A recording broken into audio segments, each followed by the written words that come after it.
All right, let's dive right in. Today, we're cracking open the secret playbook of the ultra-rich. That's a pretty strong statement, right? But what it really points to is a financial system that's, well, operating on a whole different level, one that most of us never even get a peek at. You know, most of us, we trade our time for money. We put in the hours, we get a paycheck. But the wealthy? They've built these automated engines of wealth. It's like they're not even playing the same game as the rest of us. So, what do you say we pull back the curtain? Let's take a look at a few of the core rules from their playbook. Okay, rule number 1. This is all about a huge shift in mindset. See, for the wealthy, a dollar spent is never ever just a dollar spent. Think about it. That fancy car, oh, that's a company vehicle. That amazing vacation, that's a business trip to meet a client.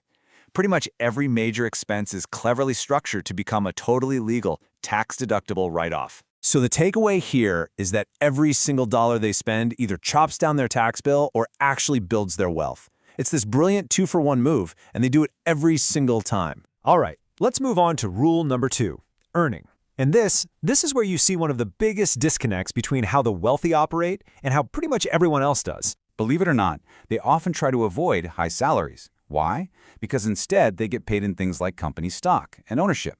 The tax on those assets as they grow in value is way, way lower than the taxes you and I pay on a regular paycheck. And that right there really shows you what their core focus is. The goal isn't just a high income. No, it's about piling up assets that grow in value without setting off those high tax alarms. Okay, the third rule we're looking at today is all about cash flow. More specifically, it's about owning the very systems that other people pay into. So they're the ones who own the apartment buildings. They own the office spaces, the storage units, you name it. They are literally on the receiving end of all those recurring payments that most people make month in and month out. That means your rent, your subscriptions, your monthly bills. These aren't just expenses draining your account. For the ultra-rich, those payments are the steady, predictable streams of passive income that keep their whole financial engine humming. And honestly, just understanding these rules is the real endgame here. It's a kind of financial literacy that, let's be real, you're just not going to get in a standard classroom. And that's probably the biggest takeaway of all. It's not just about having a lot of money. It's about deeply understanding the systems that create and protect that wealth for generations to come.